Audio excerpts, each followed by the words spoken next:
Welcome once again to another edition of Autocar India Quick News. Here we bring you all the newest and biggest news from the automotive world. So if you haven't already, a sub to the channel would be much appreciated, and while you're there, do leave the notifications on. We begin this week's news with Kia. Kia has taken the wraps of the Syros, their second contender in the already crowded and highly competitive sub-4 meter SUV space. Though the brand's Sonnet SUV remains to be a popular choice in this category, with the Syros, Kia has taken a different approach. Offered with a distinct design, segment-first features, as well as a spacious cabin, here's why the Syros is a refreshing take on this particular class of SUVs.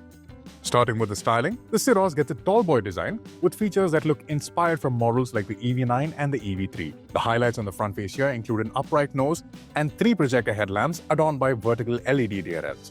Over to the sides, the tall boy design combined with a chunky plastic cladding over the wheel arches gives off a sense of ruggedness to the SUV. Other highlights include flush-fitting door handles and a 3-pedal design for the 17-inch alloy wheels. At the rear, the Syros gets high-mounted L-shaped tail lamps around the windscreen, and the bumpers are finished in black and silver. The interior is very EV-like and comes with an all-new dashboard that features dual 12.3-inch displays for the infotainment and the instrument cluster, combined with a 5-inch screen for the climate control system. Kia claims that as a whole, the display stretches up to 30 inches in length.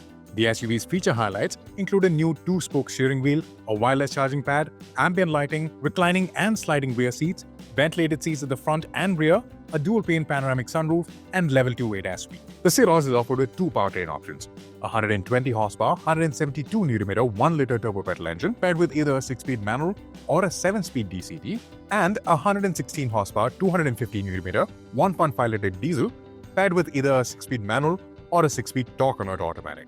Higher-spec automatic variants will also be equipped with paddle shifters. Kia will reveal prices of the Syros at the upcoming Bharat Mobility Expo. Moving on to news from one of the original tall boys in the country. The Maruti Suzuki Wagon R has completed 25 years in India. Launched back in December 1999, the Wagon R has been one of, if not the most successful model for Maruti in the country. In fact, it was the best-selling car in India for the past 3 years. Over the course of the past 25 years, the hatchback has gotten 3 major facelifts and has sold more than 32 lakh units. At launch, the Wagon R was powered by a 67 horsepower 1.1-liter petrol engine. The newest generation of the Wagon R is offered with multiple powertrains, including a 1-liter petrol and CNG, as well as a 1.2-liter petrol unit. The Wagon R has been a part of all our lives at some point, so if you have any fond memories of this iconic hatchback, do please share them in the comment section below. We would love to hear them. As we draw closer to the Bharat Mobility Show next month, we've received word about a few models that would make an appearance. So here are some that we know so far. Czech manufacturer Skoda will debut the Octavia RS alongside the new Kodiaq SUV in India. Sources tell us that the 4th generation Octavia RS will be on display at the show to gauge customer feedback and could be introduced in limited numbers a little later. It'll be powered by a 2-liter TSI turbo petrol engine that's good for 265 horsepower and 370 Nm of torque. When launched, we expect it to command a high price tag as it will be brought in as a CBU. As for the Kodiaq, the new model is slightly larger than the outgoing car and features Skoda's modern solid design. The larger dimensions have resulted in more interior space and boot capacity. On the subject of the interior, the new Kodiaq comes equipped with a 13-inch infotainment screen, a fully digital instrument cluster, and the new Smart Dial setup, which includes customizable individual color displays. Hyundai will debut the Creta EV as well as the Ioniq 9 SUV at the Bharat Mobility Show. Starting with the Creta EV, Hyundai plans to launch the electric SUV on the first day of the show. In terms of looks, the SUV will be almost identical to the standard Creta, with some tweaks to the design such as a closed grille, a fresh design for the bumpers, and a different design for the alloy wheels. The Creta EV will reportedly get a 45 kWh battery pack that can produce 138 horsepower and 255 Nm. This motor is similar to the one seen on the latest gen Kona EV that was not on sale in India. Alongside the Creta EV, Hyundai will also showcase the newly introduced Ioniq 9 SUV at the show. The 3-row SUV is the brand's newest flagship SUV, and the chance of an India launch soon is highly unlikely. The Ioniq 9 gets an angular design with rounded corners and an upright tailgate design. Its headlamps and tail lamps features Hyundai's parametric pixel inserts similar to the one seen on the Ioniq 5 EV. The interior gets a 6 or 7-seater layout. The second row features a unique ability to swivel and face the third row when the car is stationary. We'll know more about Hyundai's flagship when we see it in flesh at the expo.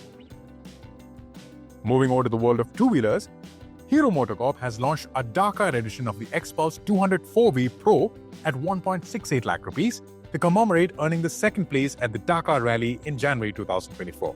The special edition is based on the Pro variant and features a special Dakar livery for the Xpulse. The Dakar edition remains mechanically unchanged and carries on with the same 19.1 horsepower and 17.35 Nm unit.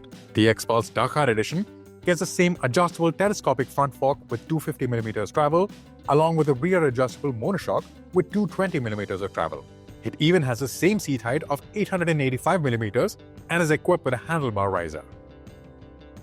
Bajaj Auto has launched the next generation Chetak that is based on an all-new platform.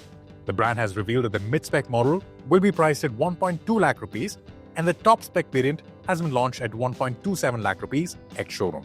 The new Chetak has been updated with a new frame which houses a 3.5 kWh battery that is now located under the floorboard. Bajaj claims that the new battery is 3 kilograms lighter and offers a higher range of 153 kilometers. An advantage of moving to a floor-mounted battery is that the scooter now gets up to 35 liters of boot space, which is one of the biggest in the business.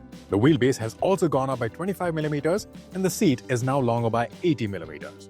The top-spec 3501 variant gets several new features, such as a TFT display with integrated maps, Bluetooth connectivity, and screen mirroring. Additional features include document storage, geofencing, theft alert, and an alert for overspeeding. The scooter comes with a 950-watt charger, and the brand claims that the scooter can be charged from 0 to 80% in 3 hours. The 4 kWh motor remains the same as before and claims a top speed of 73 km per hour for the top two variants. Kawasaki has launched the Ninja 1100SX in India for 13.49 lakh rupees ex-showroom. Visually, the bike is more or less identical to the Ninja 1000SX, and it continues with the same suite of electronics, including riding modes, power modes, traction control, ABS, a bi-directional quickshifter, and electronic cruise control. What's new is the inclusion of a new handlebar-mounted Type-C USB port. Kawasaki has also tweaked the bi-directional quickshifter for better low RPM performance. The 1100SX is equipped with a larger 1099cc inline 4-cylinder motor, which can produce 136 horsepower at 9000 RPM and 113 Nm of torque at 7600 RPM. And that wraps up this week's quick news. Thank you all for watching and see you all next week.